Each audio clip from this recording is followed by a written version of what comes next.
Today we wrap up our series on pain and suffering and the storms that come to us in life. We said last week that Christians suffer in this world just as much as anybody else. And there's no special category, if you will, called Christians that become shielded from everything else that goes on in the world. And I think we all would say absolutely that's true. And sometimes we might even say it seems like Christians suffer more.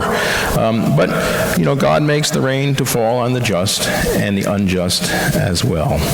So, Paul said this: God helps us in our troubles so that we can help others in their troubles. And I think we again would say that's very true. God is with us in our own troubles, and because of the troubles that we've had, we can help others. You might know some people, right? Some people have gone through a lot of suffering, and maybe they were very invincible people before they had whatever it was that they had to go through, and at the end of that period, they are now very vulnerable people. Suffering has a way, if you will, of leveling the playing field. The invincible can become very vulnerable. The independent become dependent. The insensitive become sensitive. The arrogant become humble. The hard people can become soft. Self-centered folks can become concerned for others. The storms that come into our lives, they change our hearts. We know the story of the Good Samaritan. Here's a Jew who was beat up, and he's laying in the ditch, and a priest comes by, and the priest doesn't help him, and a Levite comes by, and the Levite doesn't help them, and they were all Jews. They didn't even help their own fellow Jew in the ditch. But then the Good Samaritan came by, who was not a Jew, and that was the person, the Good Samaritan was, who helped the Jew in the ditch. And Samaritans were hated by the Jews. The Samaritans were considered to be outcasts, despised. So why did the Samaritan help the Jew? Well, we don't know why for sure, but could it be possible that the Samaritan helped that man because the Samaritan himself had been through pain and suffering? He knew what it was like to be an outcast. He knew what it was like to have his own troubles. He maybe even knew what it was like to be beaten himself.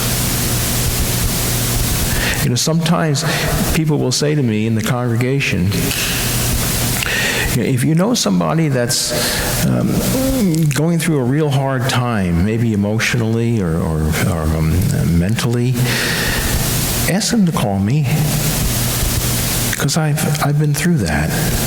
If you know somebody who's wrestling with a really difficult decision, ask them to call me. I've had to make decisions like that. If you know somebody who is experiencing a very difficult marriage, have them call us, because we've gone through that kind of thing. And so often the storms that come into our lives make us different. They give us empathy. Pain, suffering can break our spirits, but it can also open our spirits. Jesus suffered, right? We all know that very well. I think we could probably call Jesus a wounded healer. And because Christ came to this life that we live, and he suffered the way we suffer and worse, then we know that Christ, God, is with us in our own suffering. And we can say this because God is with me. I am strong. And not only when the storms hit our lives can we say that I can go through this because God is with me, but we can know it. It's one thing to say it, it's another thing to know it deep in our souls. we can know that because Christ suffered, he is with us in our suffering, and he knows what we're going through. We've talked about Bill Hybels. His father was a sailor, had a sailboat. He had a 45-foot wooden sailboat. And that sailboat had been with him his entire life. He had been through hurricane force winds in the mid-Atlantic, through extreme winds in the Great Lakes, through cold, bitter times, bitter water, bitter storm on that 45-foot wooden boat. And Bill and his brother used to prevail on their father to get a new boat. Get a fiberglass boat, Dad. They make fiberglass boats now, you know. They're a lot less maintenance than a wooden boat. You can get a boat now with a much better hull design that would be much more comfortable. And not only that, Dad, but the new boats, the creature comforts inside are way better than that old wooden boat of yours. But their father would not hear it because he trusted that old wooden boat. He knew that wooden boat would bring him to safety no matter what he faced. He had confidence in that boat. And we have confidence in our own storms, big and small, because we know that God is with us. Jesus suffered too. We could say this: